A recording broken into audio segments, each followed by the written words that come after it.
Assalamualaikum warahmatullahi wabarakatuh. Nama saya Dava, NRP 18072.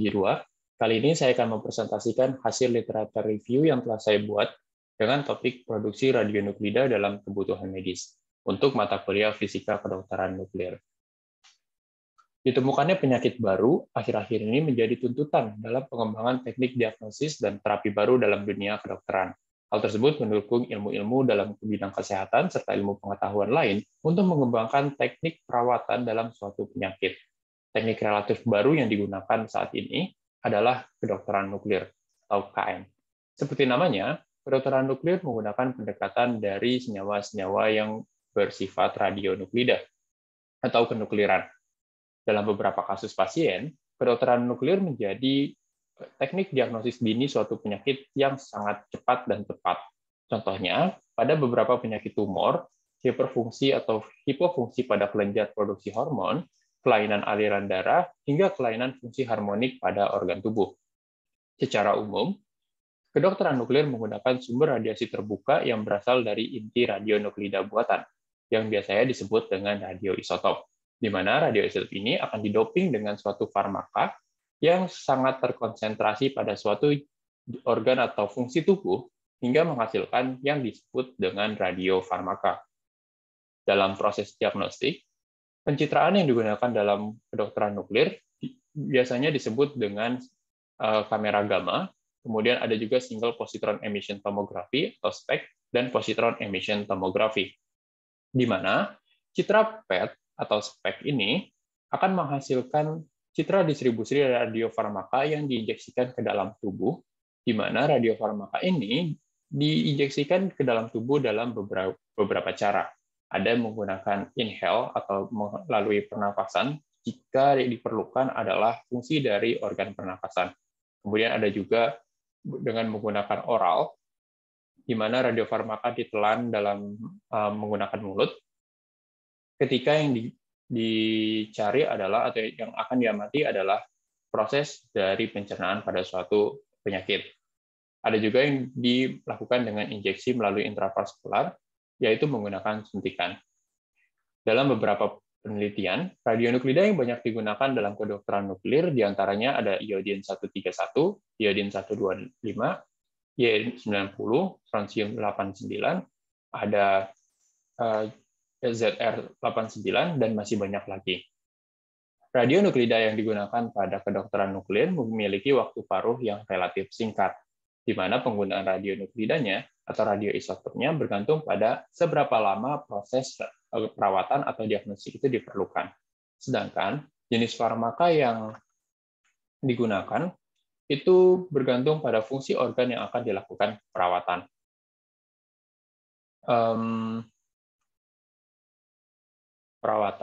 Kemudian, salah satu radiofarmaka yang banyak banget digunakan dalam pencitraan PET yaitu adalah fluorodelphide glucose atau F18 dari FGG, di mana ini memiliki waktu paruh hanya 110 menit dan sangat aman digunakan dalam diagnostik. Kebanyakan penyakit yang digunakan dalam PET untuk diteliti yaitu adalah hepatocellular carcinoma. Ini merupakan penyakit pada suatu jaringan hati. Kemudian, radionuklida yang bersifat radioaktif memberikan kendala tersendiri dalam pengelompokan di dalam tabel periodik. Karena tabel periodik hanya menuliskan dari nomor atomnya, sedangkan radionuklida memiliki perubahan dalam nomor atom ketika melalui peluruhan. Sehingga, Soti et al. Pada tahun 2019 dalam artikelnya memperbaharui pengelompokan radionuklida dalam cartridge nucleate charge. Ini menggunakan 404 data eksperimen nuklida dasar dan isomer, di mana nucleate charge-nya terdiri atas plot nomor neutron pada sumbu X dan plot nomor proton dalam sumbu Y, sebagaimana yang terlihat pada gambar satu ini. Di sini juga terlihat banyak variasi warna, di mana warna ini menunjukkan peluruhan yang terjadi pada radionuklida tersebut. Seperti yang warna kuning adalah peluruhan partikel P atau positron, kemudian yang berwarna kuning lebih cerah, ini peluruhan alfa, sedangkan yang berwarna hitam ini merupakan radioisotop yang bersifat stabil atau tidak mengalami peluruhan. Kembali lagi ke atas. Selain itu, pada radionuklida, reaksi nuklir akan melibatkan perubahan nomor proton dan juga nomor neutron. Perubahan nomor proton setelah reaksi lebih sering terjadi karena menghasilkan elemen produk yang berbeda dengan pemisahan kimia pada suatu target di dalam suatu alat untuk reaksi kimia. Contohnya adalah siklotron. Sedangkan untuk reaksi dengan neutron, itu produk dan fungsi targetnya akan sama. Dalam proses reaksi nuklir, terjadi parameter yang disebut dengan istilah cross-section, yang mana ini merupakan probabilitas terjadinya reaksi nuklir pada suatu kejadian tertentu. Cross-section ini sangat penting dalam teknologi nuklir karena ini menjadi salah satu acuan dasar dipilihnya suatu sistem dalam pengembangan reaksi nuklir. Secara umum, terdapat dua proses dalam produksi radionuklida. Ada yang produksi menggunakan reaktor, dan juga ada yang menggunakan akselerator. Di mana untuk yang menggunakan reaktor, ini menggunakan bantuan neutron, sedangkan untuk produksi dengan akselerator, menggunakan bantuan dari partikel berenergi, yaitu proton, neutron, partikel alfa, hingga ion-ion bermuatan. Dalam produksi dengan reaktor, berkas neutron yang dihasilkan oleh reaktor sendiri adalah berkas neutron dengan energi di bawah 0,25 elektron volt dengan cepat energi di atas 0,024 elektron volt. Nah, karena neutron ini suatu partikel yang bisa dibilang bukan suatu partikel berat, maka reaktor akan menghasilkan awan neutron yang ditempatkan pada target untuk diiradiasi. Neutron akan lebih mudah dalam memecah dari Coulomb barrier hingga akhirnya menghasilkan reaksi fisi nuklir. Namun dalam dunia medis, produksi menggunakan reaktor ini sangat jarang dilakukan karena menghasilkan energi yang cukup besar dibanding dengan kebutuhan dalam dunia medis. Sehingga produksi dengan reaktor ini biasa digunakan dalam pembangkit energi. Sedangkan untuk dunia medis atau radionuklida untuk keperluan medis, produksi radionuklida digunakan alat yang dilakukan dengan mempercepat partikel bermuatan, yaitu akselerator. Nah, berbeda dengan reaksi nuklir yang tadi, partikel bermuatan tidak dapat berdifusi secara langsung ke dalam inti, tapi perlu energi kinetik yang sangat besar untuk menembus penghalang Coulomb. Produksi ini menggunakan akselerator yang relatif lebih mungkin untuk keperluan medis karena menggunakan alat yang relatif lebih kecil dibanding suatu mesin reaktor. Nah, salah satu alat yang sering digunakan itu adalah siklotron. Siklotron bekerja dengan mempercepat partikel berat seperti proton, neutron, partikel alfa dengan dua ruang silinder, di mana ruang silinder itu merupakan ruang vakum, hingga terjadi kenaikan energi kinetik secara gradual. Nah, ketika energi kinetik pada partikel bermuatan tersebut sudah tinggi, maka selanjutnya disisipi target dari elemen stabil tertentu dalam radius tertentu di dalam siklotron hingga terjadi tabrakan antara partikel berkecepatan tinggi dengan target yang stabil, hingga pada akhirnya akan membentuk reaksi fisi nuklir.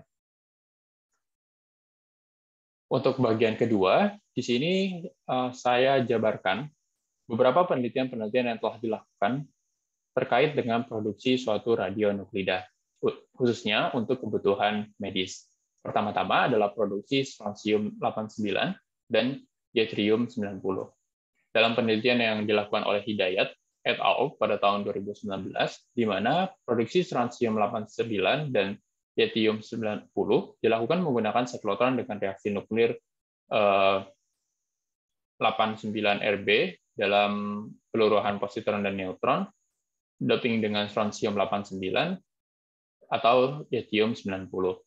Strontium-89 merupakan radionuklida pemancar radiasi beta minus dengan energi 586,1 sampai 1495 kiloelektron volt, di mana peluruhan yang terjadi pada strontium-89 akan menjadi yttrium-90 dengan waktu paruh 50,53 hari.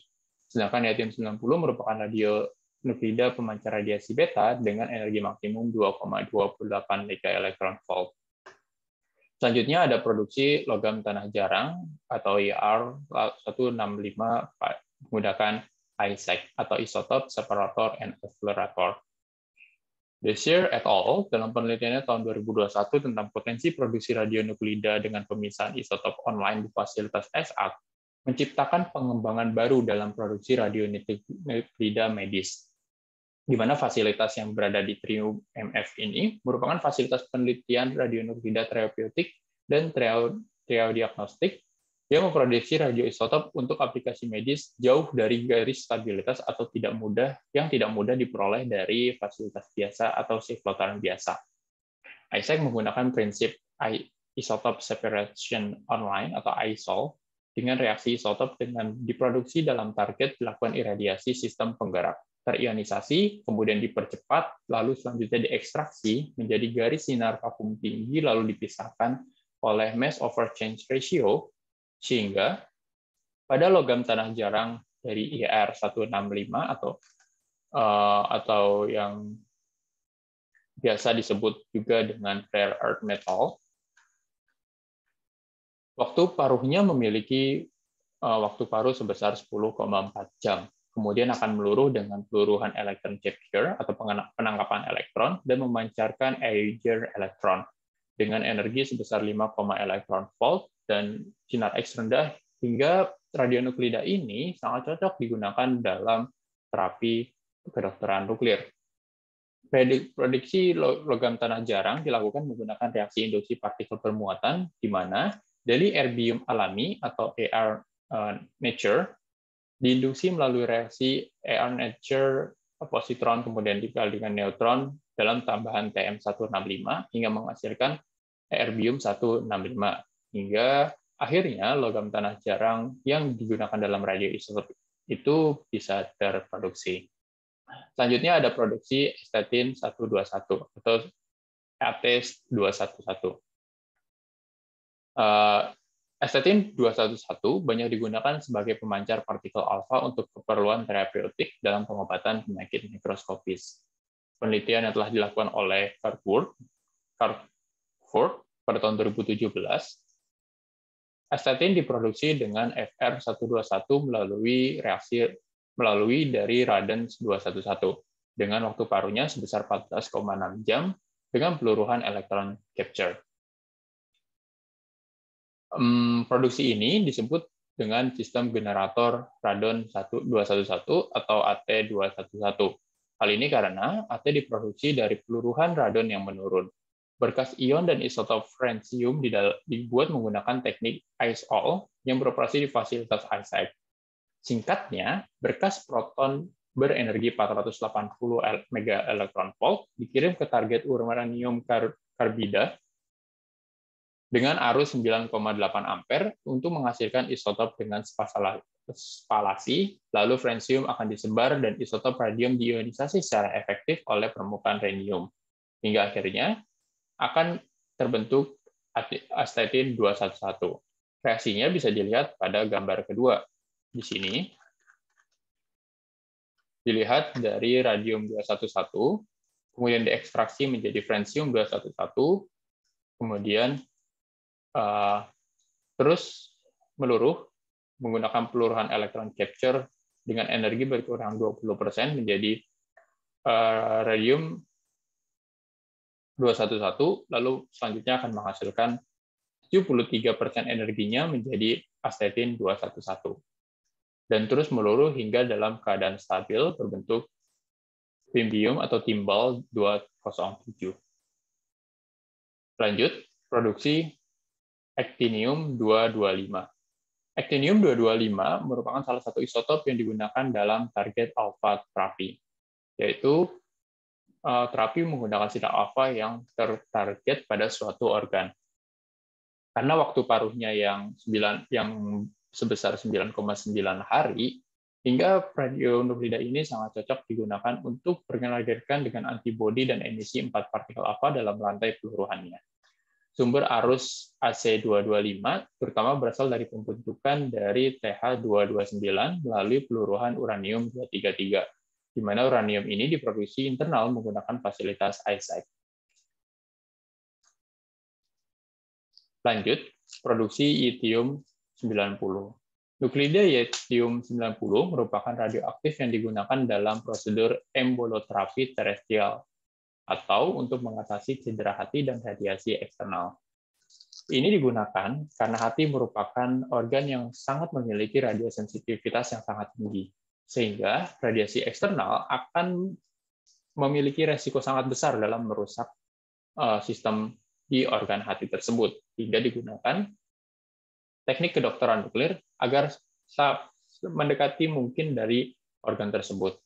Unsur ini memancarkan beta murni dalam waktu paruh 94,2 jam, dan peluru menjadi elemen stabil berupa zirconium-90.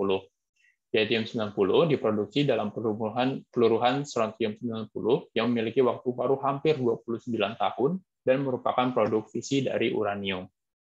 Saat strontium-90 meluruh, pemisahan kimia murni dengan kemurnian yang tinggi dilakukan untuk mengisolasi yttrium-90 sebelum melakukan pengendapan. Hingga akhirnya yttrium-90 dapat terproduksi dengan waktu paruh 94,2 jam. Lanjut, produksi terbium-155. Terbium-155 dalam penelitian yang telah dilakukan oleh di Institut Paul atau PSI di Swiss, memiliki waktu paruh 5,32 hari dengan energi gamma sebesar 87 keelektron-volt, 32%-nya, dan 25%-nya memiliki energi 105 keelektron-volt, yang merupakan radionuklida dengan menggunakan pencitraan SPECT. Penelitian ini dilakukan oleh Favaretto et al. Dalam tahun 2021 dengan melakukan ekstrapolasi produksi terbium-15 melalui iradiasi proton dari target oksida gadolium-155 dan gadolinium-156. Target gadolinium diradiasi menggunakan sinar proton 72 megaelektron-volt energinya dari sikloton dengan arus 50 ampere. Selanjutnya akan terjadi reaksi fusi nuklir antara target gadolium dengan proton dan akan menghasilkan terbium-155. Kemudian dilakukan pemisahan terbium-155 dari target gadolium dan pengotor dengan menggunakan reaksi reaktif TM. Kemudian lanjut, penelitian produksi terbium-161. Terbium-161 digunakan terapi radionuklida yang ditargetkan karena sifat peluruhannya mirip dengan lutium-177. Nah, terbium ini memancarkan sejumlah besar elektron konversi dan Auger hingga secara terapeutik lebih efektif dibanding lutium-177. Hampir menyerupai produksi terbium-155 pada bahasan sebelumnya, terbium-161 diproduksi menggunakan reaksi nuklir yang menggunakan target dari unsur yang sama, yaitu gadolium, tapi menggunakan radioisotop yang berbeda, yaitu gadolium-160. Di mana penelitian ini dilakukan oleh Baumetal yang menggunakan fasilitas di Institut Louis Levivin, Grenoble, Prancis, dan di South Africa. Selanjutnya, terbium-161 yang dihasilkan kemudian dipisahkan secara kimiawi dari target gadolium dan pengotornya. Lanjut, produksi plumbum 203 dan plumbum 212. Radionuklida ini banyak digunakan dalam terapi kanker dan pencitraannya. Plumbum atau timbal memiliki waktu paruh 52 jam dengan intensitas sinar gamma sampai 81% dalam energi 2079 keelektron-volt, di mana ini sangat cocok untuk proses terapi dalam suatu kanker. Timbal ini diproduksi melalui sikloton komersial, sedangkan untuk PB212 diperoleh menggunakan generator dari radium-224. Kemudian lanjut ke produksi bismut 213 atau BI213. Unsur ini memiliki waktu paruh 46 menit yang memancarkan peluruhan beta dan peluruhan alfa dengan energi 8,4 megaelektron-volt dalam rentang 85 mikrometer. Bismut 213 dapat diproduksi secara konvensional dengan generator Artium-225, baik 213 bismut maupun Ac225, keduanya didapati dari isotop dari peluruhan alam yang sama, yaitu strontium-299 yang waktu parunya sampai 7.917 tahun. Kemudian lanjut ke produksi yttrium-89 atau Y89. Y89 ini merupakan radionuklida medis yang jarang digunakan dibanding dengan gallium-89. Tetapi karena radionuklidanya memiliki waktu paruh yang relatif lebih panjang, yaitu sebesar 14,7 jam, dan memancarkan positron yang stabil, hingga dapat digunakan dalam kebutuhan terapeutik. Dalam penelitian yang dilakukan oleh Chen pada tahun 2022, yttrium-89 diproduksi melalui reaksi strontium-86 proton-neutron dengan yttrium-86, yaitu dengan membombardir bubuk strontium CO3 yang diperkaya oleh strontium-86 dengan sinar proton berenergi rendah menggunakan cyclotron. Kemudian lanjut ke produksi niobium-90. Radionuklida ini merupakan salah satu kandidat sebagai tracer baru dalam pencitraan PET. Ini karena niobium-90 memiliki sifat yang mendekati dengan peluruhan positron yang 53%-nya adalah positron berenergi rata-rata 0,66 MeV. Penelitian ini dilakukan oleh Sayadi et al. Pada tahun 2021 yang membuat niobium-90 melalui reaksi ZR alami dan ZR90 menggunakan sikroton ARS. Target yang digunakan berupa 360 mg dari ZrO2 alami dengan kemurnian kimia hingga 99,85% dan 200 mg bubuk zirconium oksida dengan rasio isotop 99,22%, di mana keduanya akan diperkaya lalu dikompres ke dalam suatu disk berukuran 11 per cm kuadrat dan akan ditembak oleh proton dalam cyclotron. Lanjut ke produksi iodin 123. Nick Zhou et al. Pada tahun 2018 melakukan evaluasi kepadatan nuklir dalam produksi radionuklida iodin 123. Di mana iodin 123 ini merupakan salah satu pemancar gamma paling kuat untuk kedokteran nuklir yang memiliki waktu paruh sebesar 13,33 jam dengan peluruhan beta 100% dan emisi gamma dengan energi 158,97 kV, hingga menjadikan iodin 123 sangat baik untuk diagnostik seperti SPECT dan pemindai sinar X, serta juga dalam proses terapeutik.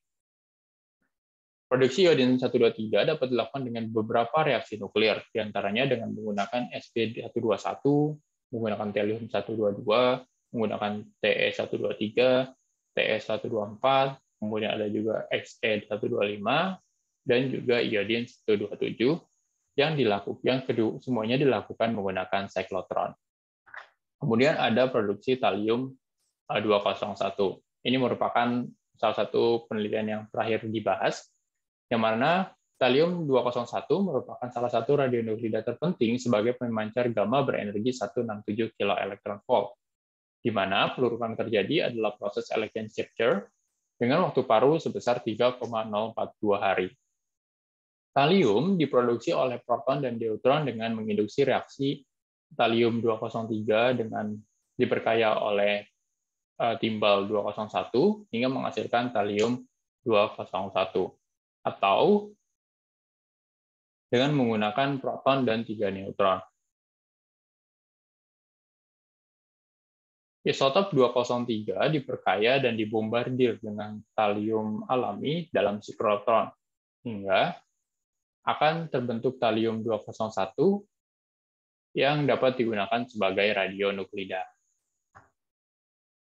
Dalam proses lain, radionuklida Pimbium atau timbal plumbum atau timbal 201 diproduksi dengan waktu paruh sekitar 9,3 jam. Nah, plumbum 201 ini akan meluruh menjadi radionuklida thallium-201. Hingga terakhir masuk ke dalam kesimpulan. Berdasarkan uraian-uraian di atas tadi, maka dapat disimpulkan bahwa produksi radionuklida digunakan dalam kedokteran nuklir itu hanya radionuklida yang memiliki waktu paruh yang relatif rendah untuk alasan keamanan dan untuk alasan limitasi dosis internal pada organ tubuh manusia.